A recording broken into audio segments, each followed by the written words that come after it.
আসসালামু আলাইকুম বন্ধুরা, কেমন আছেন? আশা করি ভালো আছেন। আমি আপনাদের দয়ায় ভালো আছি। বন্ধুরা, বাংলাদেশ সেনাবাহিনী সৈনিক পদে যে নিয়োগ বিজ্ঞপ্তি প্রকাশিত হয়েছিল, আবেদনের তারিখ বৃদ্ধি করা হয়েছে 24/2/2025 তারিখ পর্যন্ত এখানে আবেদন করা যাবে। বন্ধুরা, এখানে পুরুষ এবং মহিলা উভয় প্রার্থী আবেদন করতে পারবেন। বন্ধুরা, এখানে 2টি ট্রেডে লোক নিয়োগ করা হবে। সাধারণ ট্রেডের জিডি পুরুষ এবং মহিলা নিয়োগ করা হবে এবং টেকনিক্যাল ট্রেডের টিটি এখানেও পুরুষ এবং মহিলা নিয়োগ করা হবে। সাধারণ ট্রেড জিডি বয়স 1 ফেব্রুয়ারি 2026 তারিখে 17 থেকে 20 বছরের মধ্যে হতে হবে। শিক্ষাগত যোগ্যতা এসএসসি সমমান মাদ্রাসা, কারিগরি বা উন্মুক্ত বিশ্ববিদ্যালয় থেকে যারা এসএসসিতে 3 পয়েন্ট পেয়ে পাশ করেছেন তারা এখানে আবেদন করতে পারবেন।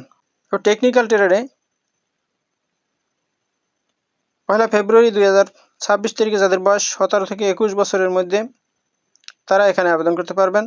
শিক্ষাগত যোগ্যতা এখানে এসএসসি ভোকেশনাল হতে সংশ্লিষ্ট কারিগরি বিষয়সমূহে যারা 3 পয়েন্ট পেয়ে পাশ করেছেন তারা এখানে আবেদন করতে পারবেন। এখানে আবেদন করতে উচ্চতা হতে হবে পুরুষের জন্য 5 ফুট 5 ইঞ্চি আর মহিলাদের জন্য 5 ফুট 1 ইঞ্চি। আর ক্ষুদ্র নৃগোষ্ঠী পুরুষের জন্য 5 ফুট 4 ইঞ্চি এবং মহিলাদের জন্য 5 ফুট। ওজন 49.90 কেজি বা 110 পাউন্ড পুরুষের জন্য, আর মহিলাদের জন্য 47 কেজি বা 104 পাউন্ড। বুকের মাপ স্বাভাবিক 30 ইঞ্চি, স্ফীত অবস্থায় 32 ইঞ্চি পুরুষের জন্য, আর মহিলাদের জন্য স্বাভাবিক 28 ইঞ্চি, স্ফীত অবস্থায় 30 ইঞ্চি। স্বাস্থ্য পরীক্ষায় যোগ্য, বহির্বিভাগ অবস্থা অবিবাহিত হতে হবে এবং সাঁতার জানা আবশ্যক। বন্ধুরা, সৈনিক পদে ভর্তির সময় আপনার কি কি কাগজপত্র নিয়ে মাঠে হাজির হতে হবে সেগুলো বলে দিচ্ছি।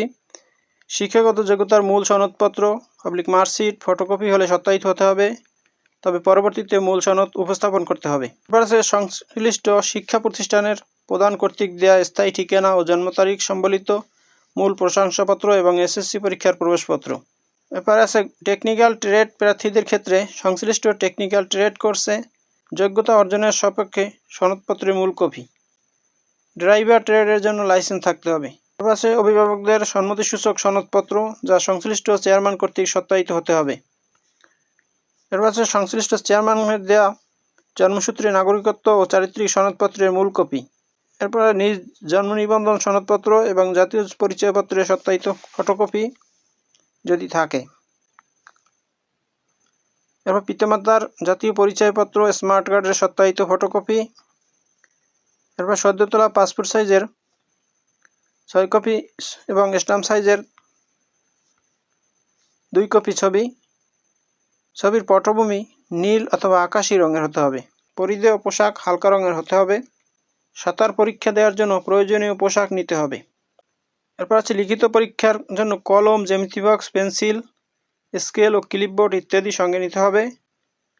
বিভিন্ন ক্ষুদ্র নৃগোষ্ঠী ও সম্প্রদায়ের ক্ষেত্রে প্রমাণস্বরূপ ক্ষুদ্র নৃগোষ্ঠী অথবা সম্প্রদায় প্রদানের সনদপত্র নিয়ে যেতে হবে। বন্ধুরা, এখানে আবেদন করতে হবে অনলাইনের মাধ্যমে।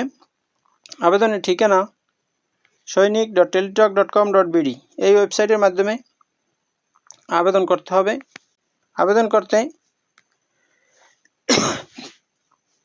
ছবি প্রয়োজন হবে 300 পিক্সেল বাই 300 পিক্সেল এবং ছবির সাইজ সর্বোচ্চ 100 কেবির নিচে হতে হবে।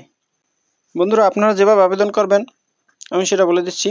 আপনাদের মোবাইলের মেসেজে গিয়ে লিখবেন সৈনিক স্পেস দিয়ে ফার্স্ট 3 লেটার এসএসসি বোর্ডের এসএসসি বোর্ড আপনার যেখানে সেই বোর্ডের প্রথম 3 অক্ষর লিখতে হবে। এরপরে স্পেস দিয়ে লিখবেন রোল নাম্বার, পরে স্পেস দিয়ে লিখবেন পাসিং ইয়ার, এরপর স্পেস দিয়ে লিখবেন ডিস্ট্রিক্ট কোড। এরপরে আপনি 16322 নম্বরে সেন্ড করবেন। সেন্ড করার পরে টেলিটক কর্তৃক আপনাকে একটি ফিরতি এসএমএস দেওয়া হবে। সেই এসএমএসে একটি পিন নাম্বার দেওয়া হবে। সেই পিন নাম্বারে পুনরায় আবার এসএমএস করতে হবে। দ্বিতীয় এসএমএসে লিখতে হবে সৈনিক space yes space pin number space আপনার মোবাইল নাম্বার, এরপরে আবার সেন্ড করতে হবে 16322 এই নম্বরে। আপনার মোবাইলে টেলিটক সার্ভিস চার্জ সহ অন্তত 320 টাকা ব্যালেন্স রাখবেন। আপনি দ্বিতীয় SMS করার পরে আপনাকে একটি পিনকোড এবং পাসওয়ার্ড দেওয়া হবে। সেই পিনকোড এবং পাসওয়ার্ড দিয়ে লগইন করে আপনি আপনার ফর্ম পূরণ করবেন। কীভাবে ফর্ম পূরণ করা হয় সে বিষয়ে আমি পরবর্তীতে ভিডিও দেব। তো বন্ধুরা, এই হলো বাংলাদেশ সেনাবাহিনী সৈনিক পদের নিয়োগ বিজ্ঞপ্তি সম্পর্কে বিস্তারিত। বন্ধুরা, ভিডিওটি যদি ভালো লাগে তাহলে আমার চ্যানেলটি সাবস্ক্রাইব করুন এবং ভিডিওটি শেয়ার দিয়ে দিন। ভালো থাকুন, সুস্থ থাকুন, আবার কথা হবে অন্য কোনো ভিডিওতে। সে পর্যন্ত শুভকামনা রইল। আসসালামু আলাইকুম।